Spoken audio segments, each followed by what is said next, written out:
नमस्कार बच्चों, आज एक बार फिर आप लोगों का कैप्टन बत्ता क्लासेस प्राइवेट लिमिटेड में स्वागत है। आज हम दिल्ली सल्तनत के तुगलक डायनेस्टी पर चर्चा करेंगे। तो आइए देखते हैं तुगलक वंश का संस्थापक कौन था और तुगलक वंश के सुल्तानों ने किस तरीके से भारत पर शासन किया।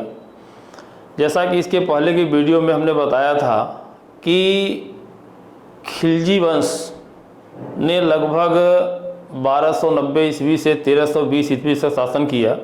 उसके बाद खिलजी वंश समाप्त हो गया। खिलजी वंश की समाप्ति के बाद ही दिल्ली सल्तनत में एक नए राजवंश का उदय होता है जिसे तुगलक वंश कहा जाता है। तुगलक वंश का संस्थापक गियासुद्दीन तुगलक था, जिसका नाम गाजी मलिक था। गाजी मलिक अलाउद्दीन के शासनकाल में सेना के एक महत्वपूर्ण पद पर था। अलाउद्दीन खिलजी की मृत्यु के बाद उसके उत्तराधिकारी नितांत कमज़ोर निकले और उसी का फ़ायदा उठा करके इसने एक नए वंश की शुरुआत की।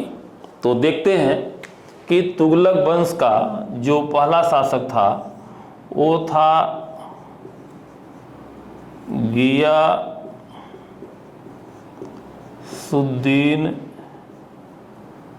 तुगलक। इसने 1320 ईस्वी से 1325 ईस्वी तक शासन किया। गियासुद्दीन का वास्तविक नाम जो था वो था गाजी मलिक।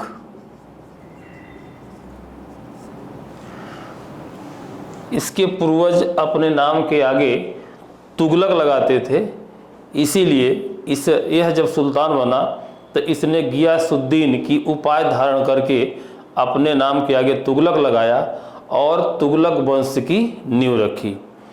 गियासुद्दीन तुगलक ने दिल्ली सल्तनत को एक मजबूत स्थिति प्रदान करने के लिए इसने दिल्ली सल्तनत के उन क्षेत्रों को संगठित किया जो कभी दिल्ली सल्तनत के अंग थे, लेकिन अलाउद्दीन खिलजी के शासनकाल में, उसके उत्तराधिकारियों के शासनकाल में जब खिलजी वंश कमज़ोर हुआ तो जो क्षेत्र दिल्ली सल्तनत से अलग हो गए थे उनको उसने पुनः दिल्ली सल्तनत में संगठित करने का प्रयास किया।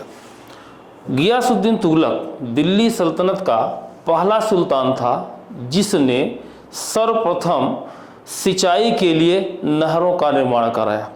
इसके पहले अगर अलाउद्दीन खिलजी की बात किया जाए तो अलाउद्दीन खिलजी ने जनता से ढेर सारे कर वसूल किए थे, उन पर लगान अप्लाई करके उनसे ढेर सारी वसूली की थी। ऐसी स्थिति में इसने यह निर्णय लिया कि जनता को किसी प्रकार का कष्ट न हो, जनता पर कोई अतिरिक्त अधिभार न बढ़े, लेकिन राजकोष में किसी प्रकार की कमी भी न हो। ऐसी स्थिति में राजकोष में वृद्धि के लिए इसने एक नया प्रयोग किया। उसने जंगल भूमि को साफ करवाया, उसे कृषि योग्य बनवाया और कृषि क्षेत्र में विस्तार करके इसने राज्य के आय में वृद्धि की। जो बंजर भूमि थी वहाँ पर पानी की व्यवस्था कराई। इसके लिए इसने नहर खुदवाई, नहर के माध्यम से वहाँ तक पानी पहुँचाया और उसके बाद वहाँ पर कृषि कार्य करवाना शुरू किया। परिणाम ये हुआ कि जनता पर बिना अतिरिक्त भार डाले इसने राज्य की आय में वृद्धि कर दी। चूँकि गियासुद्दीन तुगलक जब सुल्तान बना था तो उस समय इसे एक खाली राजकोष प्राप्त हुआ था, क्योंकि खिलजी वंश का जो अंतिम सुल्तान था उसने अपने शासनकाल में राजकोष से बहुत सारा धन लुटाया था, जिससे राजकोष खाली हो गया था। ऐसी स्थिति में जब यह सुल्तान बना तो इसने जो पहला कार्य किया उसने उन लोगों को एक संदेश भेजा, एक राजाज्ञा जारी की कि जिन लोगों ने पूर्ववर्ती सुल्तान से राजकोष से धन प्राप्त किया है वे उसे राजकोष में जमा करा दें। तो इस राजाज्ञा या ऑर्डिनेंस के बाद ज़्यादातर लोगों ने धन को राजकोष में जमा करा दिया, लेकिन सूफी संत निजामुद्दीन औलिया जिन्होंने पूर्ववर्ती सुल्तान से धन प्राप्त किया था उन्होंने उस धन को राजकोष में जमा कराने से मना कर दिया। ऐसी स्थिति में सुल्तान और सूफी संत निजामुद्दीन औलिया के संबंध बिगड़ गए और आगे चल करके कहा आता है कि इन्हीं संबंधों में बिगाड़ के कारण ही गियासुद्दीन तुगलक को उनके कोप का भाजन बनना पड़ा और बाद में उसकी मृत्यु हुई थी। ये सब घटनाक्रम कैसे हुआ था इसकी हम चर्चा बाद में करेंगे, लेकिन आइए देखते हैं कि जब गियासुद्दीन तुगलक सुल्तान बना तो इसने किस तरीके से दिल्ली सल्तनत का विस्तार किया। चूंकि तुगलकों के शासन के पहले जिन लोगों ने दिल्ली सल्तनत पर शासन किया था या गुलाम वंश या खिलजी वंश के शासकों ने जब तक शासन किया था, इन लोगों ने अपनी राजनीतिक गतिविधियां ज़्यादातर उत्तर भारत में ही संचालित की थी। हालांकि अलाउद्दीन खिलजी ने दक्षिण भारतीय राज्यों पर आक्रमण करके वहां पर लूटपाट जरूर की थी, लेकिन उसने दिल्ली सल्तनत का विस्तार दक्षिण भारत की ओर नहीं किया था। लेकिन जब गियासुद्दीन तुगलक सुल्तान बना तो उसने जो है एक नया प्रयोग करना शुरू किया कि इसने अब दक्षिण भारतीय राज्यों को भी दिल्ली सल्तनत में मिलाना शुरू किया। ऐसी स्थिति में इसने अपने पुत्र जूना खां के नेतृत्व में दक्षिण भारतीय राज्यों के विरुद्ध सैन्य अभियान करवाया और सैन्य अभियान करवा करके उन राज्यों को एक के बाद एक दिल्ली सल्तनत में मिलाया। अपने 5 वर्ष के शासनकाल में गियासुद्दीन तुगलक ने संपूर्ण दक्षिण भारतीय राज्यों को दिल्ली सल्तनत में मिला लिया। कहा जाता है कि दिल्ली सल्तनत के जितने सुल्तान थे उन सभी सुल्तानों में सबसे ज़्यादा बड़े क्षेत्र पर गियासुद्दीन तुगलक ने शासन किया था। क्योंकि गियासुद्दीन तुगलक का जो शासनकाल था वह बहुत छोटा था, 1320 से 1325 ईस्वी तक इसने शासन किया था। ऐसी स्थिति में इसको लंबे समय तक भले ही शासन करने का मौका न मिला हो, लेकिन इसने अपने 5 वर्ष के शासनकाल में दिल्ली सल्तनत का विस्तार उत्तर से लेकर दक्षिण तक फैला लिया। कहा जाता है कि इसके शासनकाल में कश्मीर और उड़ीसा के क्षेत्र को छोड़कर बाकी संपूर्ण भारत इसके राज क्षेत्र का अंग था।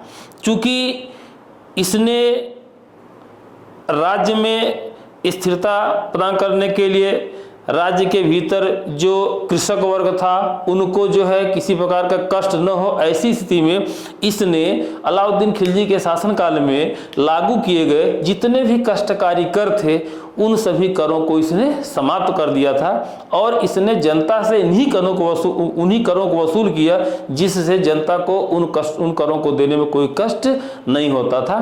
तो एक गियासुद्दीन तुगलक की एक प्रकार की उपलब्धि है, लेकिन दुर्भाग्यपूर्ण तरीके से गियासुद्दीन तुगलक का औलिया के साथ जो संबंध बिगड़ा था उसके परिणाम स्वरूप इसका जो है उनके औलिया और गियासुद्दीन तुगलक के बीच एक वैमनस्य पैदा हुआ और परिणाम स्वरूप अंतोगत्वा इसकी हत्या हुई। इसके संदर्भ में एक जो कहानी है कि जो गियासुद्दीन तुगलक का पुत्र था जौना खां वो औलिया का शिष्य था और औलिया जो था वह सुल्तान गियासुद्दीन तुगलक का विरोधी था। ऐसी स्थिति में जब सुल्तान को इस बात का पता चला तो वह बहुत क्रोधित हुआ, इसलिए उसने औलिया को एक धमकी भरा पत्र लिखा। पत्र लिख करके उसने कहा कि वह इस समय बंगाल अभियान पर जा रहा है, बंगाल अभियान से लौटने के पहले यदि औलिया ने राजकोष में धन जमा नहीं कराया तो सुल्तान उसे हाथी के पैरों तले को चलवा देगा। इस पत्र के जवाब में औलिया ने सुल्तान को लिखा था कि हुजूर दिल्ली दूरस्थ अस्त। ये कथन बहुत इंपॉर्टेंट है, इसको आप नोट करिए।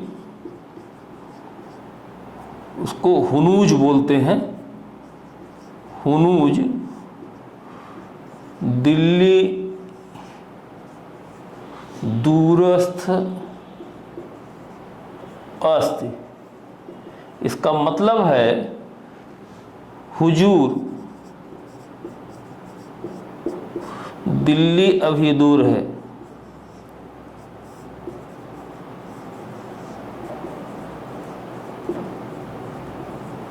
और यह कथन जो है अमर हो गया। तो एक क्वेश्चन आता है कि यह कथन किसने कहा या किसके संदर्भ में कहा गया, बहुत इंपॉर्टेंट पॉइंट है, आपको याद करना होगा। और आज भी एक मुहावरे के रूप में इसका प्रयोग किया जाता है कि दिल्ली अभी बहुत दूर है। दिल्ली अभी बहुत दूर का जो मतलब निकलता है कि यह कार्य बहुत कठिन है। और कहा जाता है कि जब बंगाल से लौटने के बाद सुल्तान के स्वागत के लिए दिल्ली के बाहर अफगानपुर में, दिल्ली के बाहर का जो क्षेत्र था वह क्षेत्र का नाम था अफगानपुर। अफगानपुर में उसके स्वागत के लिए एक विशाल समारोह का आयोजन किया गया और जो एक मंडप तैयार, लकड़ी का एक मंडप तैयार किया गया और स्वागत समारोह के दौरान मंडप के गिरने से गियासुद्दीन तुगलक की मृत्यु हो गई और वह दिल्ली नहीं पहुंच पाया और औलिया का जो कथन था वह अमर हो गया। इसके संदर्भ में ऐसा कहा जाता है कि इसमें जो औलिया था और जो जूना खां था, इन दोनों का षड्यंत्र था। मंडप को इस तरीके से तैयार किया गया था कि उसके एक कोने पर हाथियां अगर उसे धक्का दे दें तो पूरा का पूरा मंडप गिर जाएगा। इसी के तहत उसका निर्माण किया गया था और अंतोगत हुआ ही। लेकिन कुछ इतिहासकार ऐसे हैं जो इस बात को सही नहीं मानते हैं। देखिए, हमको इसमें नहीं जाना है कि क्या बात सही है क्या गलत है, लेकिन गियासुद्दीन तुगलक और औलिया के बीच जो वैचारिक मतभेद था और उन्हीं मतभेदों का परिणाम हुआ कि अंततोगत्वा गियासुद्दीन तुगलक की मृत्यु हुई।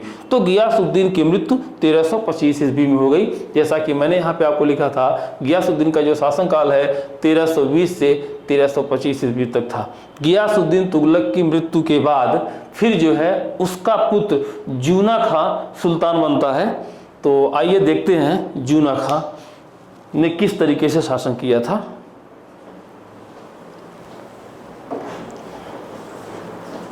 अब दूसरा है जूना खां।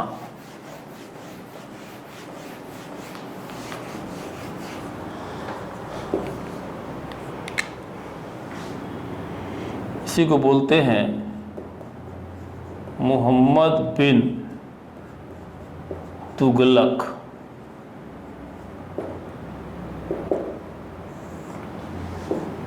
बचपन में से जूना खां कहा जाता था।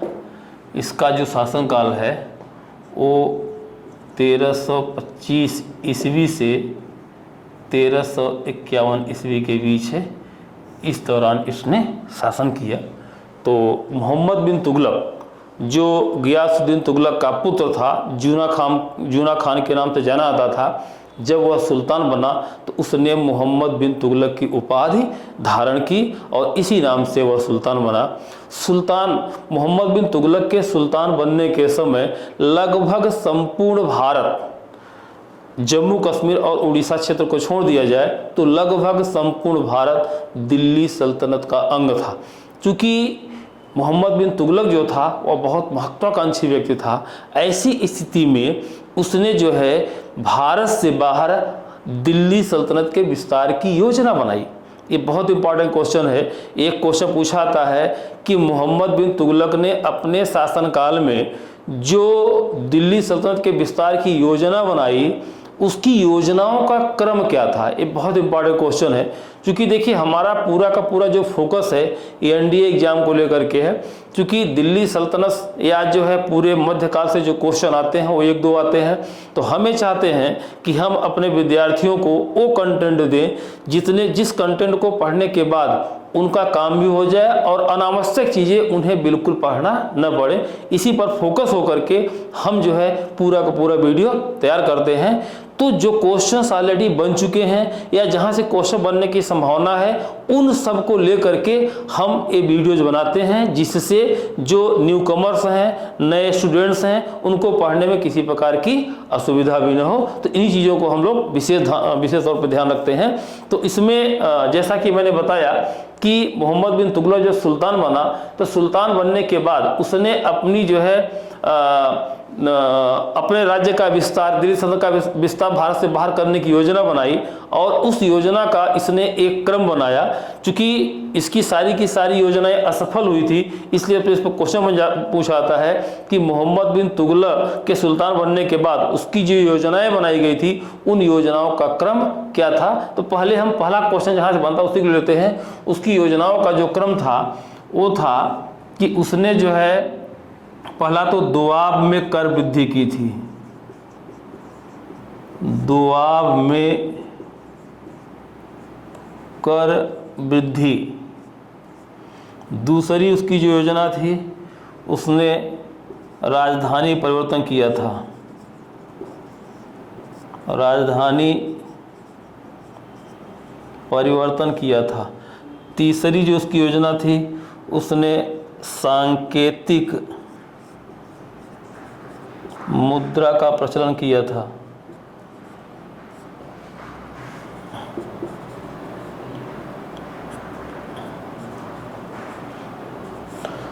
इसकी चौथी योजना थी खुरासान अभियान।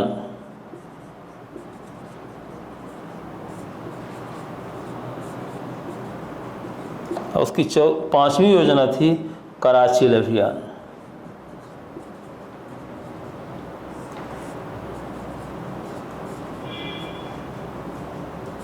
ये इसकी 5 महत्वपूर्ण योजनाएं थी और इसका क्रम पूछा आता है, इसको हमने क्रम से लिखा हुआ है। अब यहाँ पे सवाल उठता है कि उसने ऐसी योजना क्यों बनाई, क्या इसके पीछे का मंतव्य था, इसको हम डिक्टेट करेंगे। इसको आप ध्यान से देखिए, समझने की कोशिश करिएगा।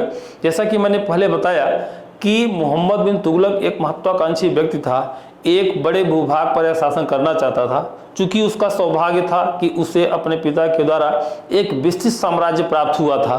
भारत में कश्मीर और उड़ीसा क्षेत्र को छोड़कर के कोई ऐसा क्षेत्र नहीं था जहां पर दिल्ली सल्तनत का अधिकार न हो चुका हो। ऐसी स्थिति में जब वह सुल्तान बना तो उसने अपने राज्य का विस्तार मध्य एशिया के क्षेत्र में करने का निर्णय लिया।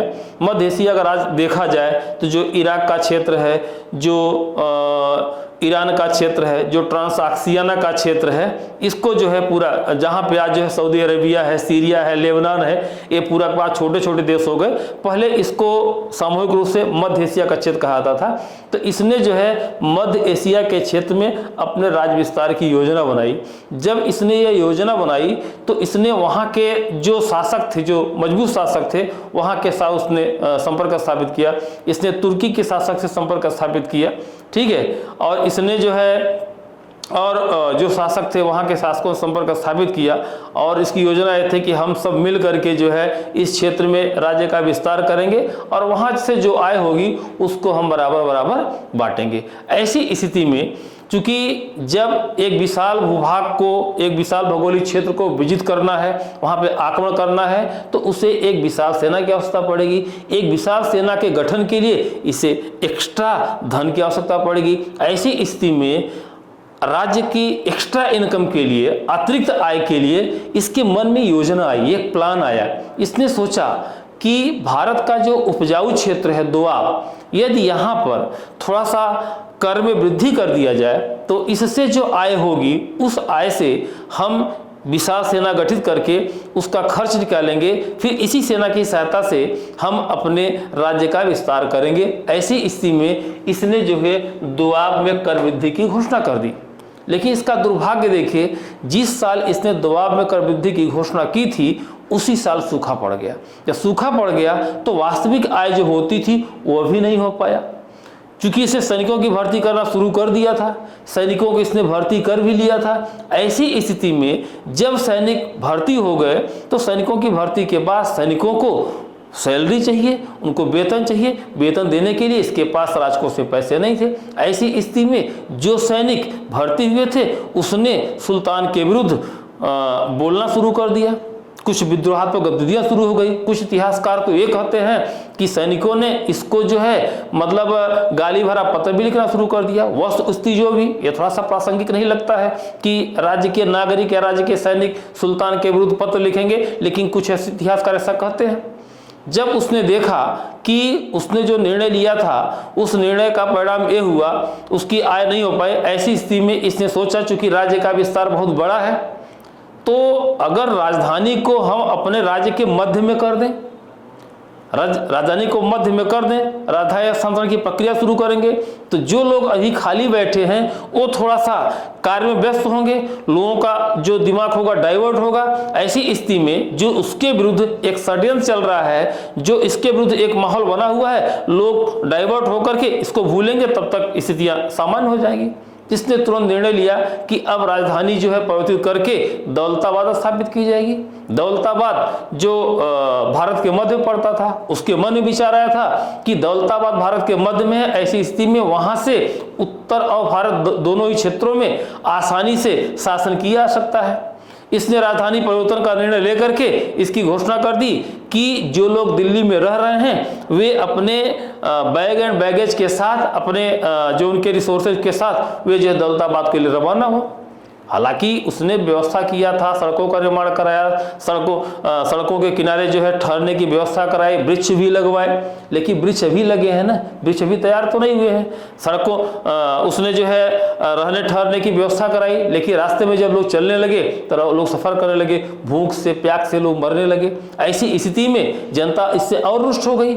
जब सुल्तान को इस बात का पता चला कि उसके द्वारा लिया गया जो निर्णय है यह सही नहीं था, उसने अपने निर्णय को पलट दिया। उसने कहा कि अब लोग पुनः दौलताबाद से दिल्ली वापस चले आए।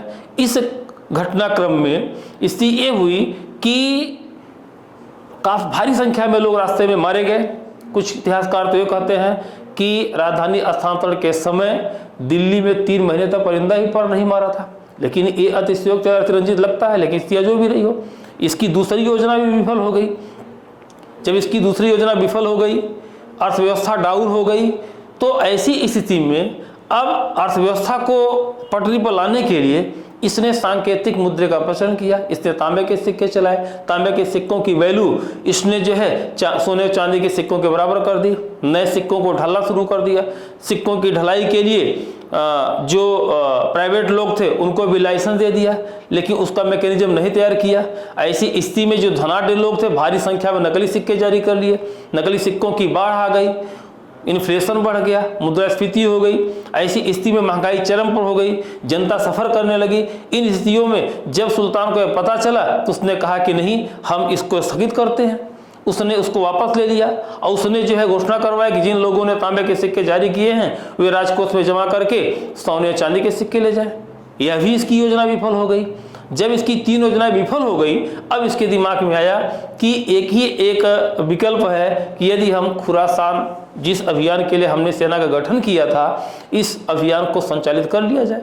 जब वह खुरासान अभियान के लिए तैयार हुआ तो जिन लोगों ने इसके साथ पार्टनरशिप की थी उन लोगों ने इस खुरासान अभियान में कोई इंटरेस्ट नहीं दिखाया। कहने का मतलब ये निकलता है कि जिस अभियान को संचालित करने के लिए इसने इतनी बड़ी कवायद तैयार की थी वह अभियान कभी हो ही नहीं पाया। ऐसी स्थिति में अब इसने उन सैनिकों को कराची अभियान के लिए तैयार किया। कराची हिमाचल के क्षेत्र में पड़ता है, वहाँ पर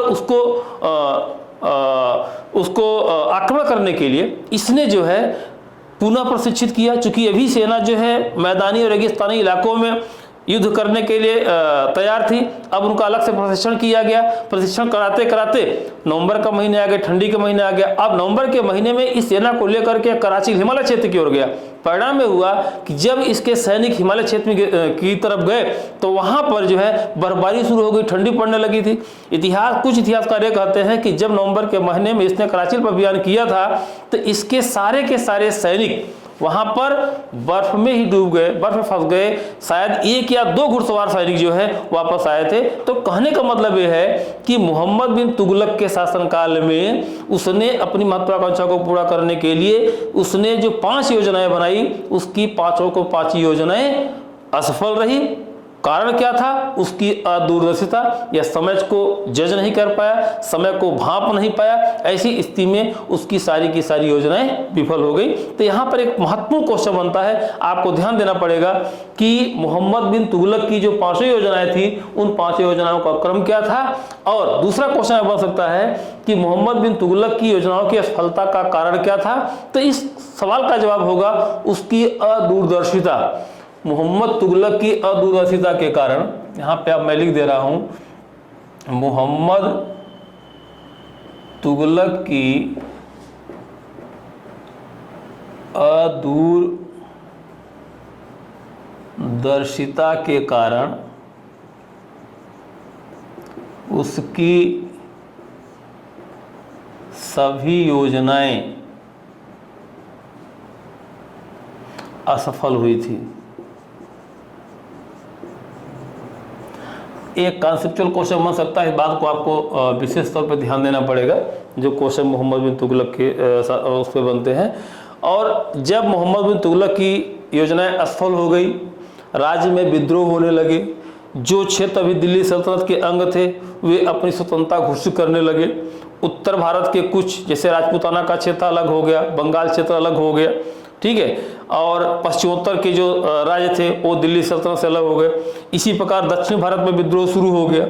तो मोहम्मद बिन तुगलक के शासनकाल में 2 महत्वपूर्ण विद्रोह हुए।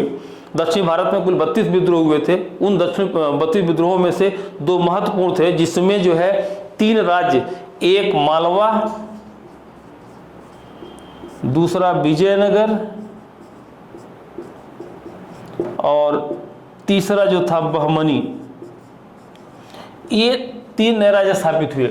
क्वेश्चन पूछा आता है, मालवा पे तो क्वेश्चन नहीं बनता है, ये पूछा आता है दिल्ली सल्तनत के किस शासक के शासनकाल में विजयनगर साम्राज्य की स्थापना हुई या बहमनी साम्राज्य की स्थापना हुई। चूंकि विजयनगर और बहमनी साम्राज्य एक डायनेस्टी है, इनका भी अपना जो है 100, 150, 200 साल का इतिहास है। इसके लिए स्पेशली हम इस पर एक वीडियो, एक विजयनगर पे, एक बहमनी में बनाएंगे। लेकिन यहाँ पर हम आपको बता देते हैं कि 1336 ईस्वी में विजयनगर और 1347 ईस्वी में बहमनी दिल्ली सल्तनत से अलग होकर एक स्वतंत्र सत्ता के रूप में स्थापित हुआ। ठीक है, तो अब इसके बाद विजयनगर और बहमनी पर एक अलग से वीडियो बनाएंगे, उस पर हम आगे चर्चा करेंगे। यहाँ पे इतना जाने की जरूरत है, बस आपको इतना ध्यान देना है। एक क्वेश्चन अगर पूछा जाए कि किस सुल्तान के शासनकाल में विजयनगर या बहमनी जो है दिल्ली सल्तनत से अलग हुआ था, तो उसका जो आंसर होगा वो होगा मोहम्मद तुगलक। मोहम्मद तुगलक एक योग्य व्यक्ति था, पढ़ा लिखा व्यक्ति था। आप इसको ऐसे समझ सकते हैं कि दिल्ली सल्तनत के जितने भी सुल्तान थे, उन सभी सुल्तानों में सबसे अधिक पढ़ा लिखा और योग्य व्यक्ति था। इससे ज़्यादा इसके पहले इसके बाद में कोई भी सुल्तान नहीं आया जो इतना पढ़े लिखे रहे हों। लेकिन उसके बावजूद भी इसका शासनकाल जबरदस्त असफल रहा, और इसकी असफलता का जो कारण था ये इसकी महत्वाकांक्षा, इसकी अदूरदर्शिता, इसकी जल्दबाजी में निर्णय लिया करता था। इस कारण भी इसकी ज़्यादातर योजनाएं असफल हुई। इसके शासनकाल में चीन के साथ बेहतर संबंध बने थे। जब इसने कराची अभियान किया था तो वहाँ पर इसने जो कई बौद्ध मंदिरों को उसने जो है उजाड़ दिया था। तो चीन का शासक था, चीन के शासक ने इसके दरबार में अपना एक राजदूत भेजा। राजदूत भेज करके इससे प्रार्थना की कि वह वहाँ के जो बौद्ध मंदिर हैं उनका जीर्णोद्धार कराए। तो ऐसी स्थिति में इसने इस बात का जवाब दिया कि वह बौद्ध मंदिरों का जीर्णोद्धार तब तक नहीं करा सकता है क्योंकि वह इस्लाम के विरुद्ध है। इस्लाम शरीयत कहती है कि जब तक वहाँ के लोग जजिया कर न दें तब तक जो है सुल्तान वहाँ पर मंदिरों का या मठों का जीर्णोद्धार नहीं करा सकता है। बाद में इसने अपना एक राजदूत इब्न बतूता के रूप में इसने अपने राजदूत इब्न बतूता को चीन भेजा था। इब्न बतूता को इसने चीन भेजा। इब्न बतूता ने एक ग्रंथ लिखा था रहेला। एक क्वेश्चन इंपॉर्टेंट आता है, रहेला या इसी को कभी कभी रेहला कहा आता है, कहीं कहीं आपको मिलेगा। तो इब्न बतूता जो एक अफ्रीकी यात्री था, अफ्रीका कंटिनेंट से आया था, सुल्तान ने इसे दिल्ली का काजी नियुक्त किया। इसी के नेतृत्व में इसने एक प्रतिनिधिमंडल दिल्ली भेजा और वहाँ पर इसने अपना एक प्रतिनिधिमंडल चीन भेजा और चीन के शासकों के साथ मोहम्मद बिन तुगलक ने अपना जो है एक राजनीतिक संबंध स्थापित किया। इसने इब्न बतूता ने अपने यात्रा वृत्तांत में इसका जो है विस्तृत विवरण किया हुआ है।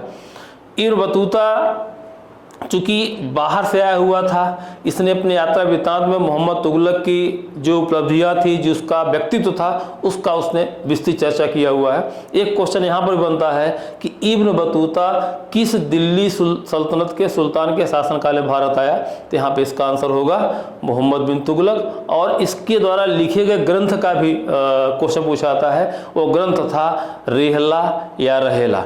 चूँकि मोहम्मद बिन तुगलक के शासनकाल में उसके द्वारा जो नीतियाँ असफल हुई थी, इसका परिणाम हुआ था कि उसके राज्य में चारों तरफ अस्थिरता उत्पन्न हो गई थी, विद्रोह होने लगे थे। हालांकि इन विद्रोहों को नियंत्रित करने के लिए उसने बहुत सारे उपाय किए थे। क्योंकि राज्य की जनता इससे असंतुष्ट थी, जनता को संतुष्ट करने के लिए, किसी क्षेत्र में विस्तार के लिए इसने कई उपाय किए।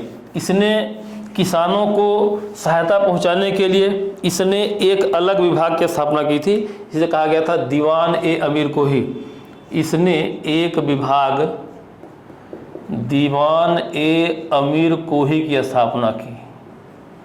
दीवान ए अमीर कोही एक कृषि विभाग था, इसकी इसने स्थापना किया था और इस विभाग के माध्यम से इसने किसानों को अग्रिम ऋण देने की व्यवस्था शुरू की थी।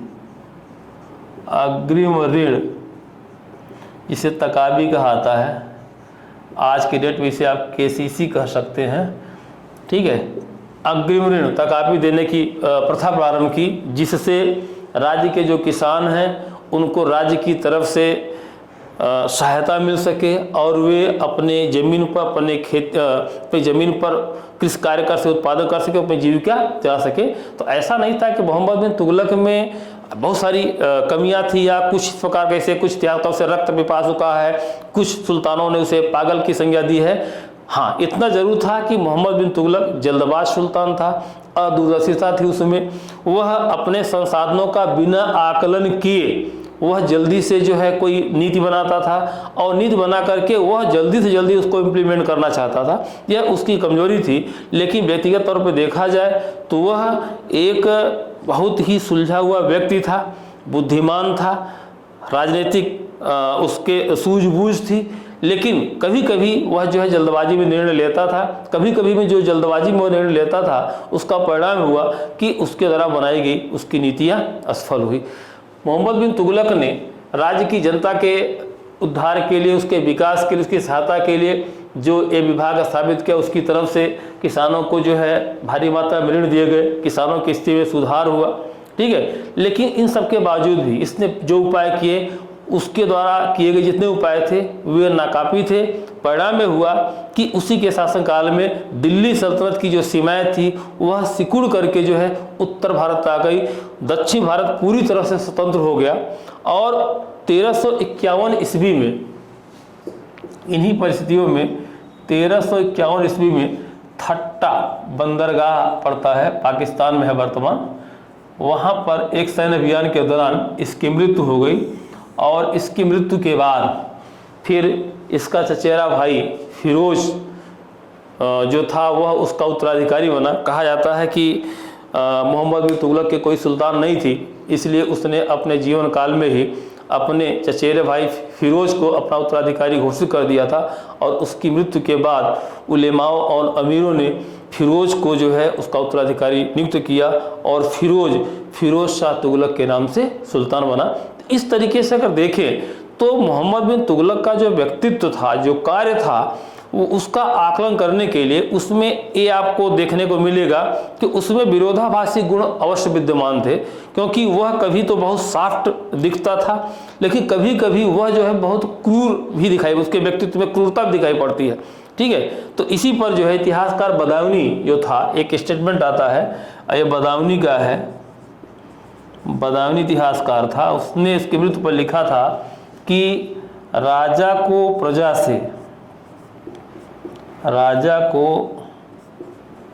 प्रजा से और प्रजा को राजा से मुक्ति मिल गई।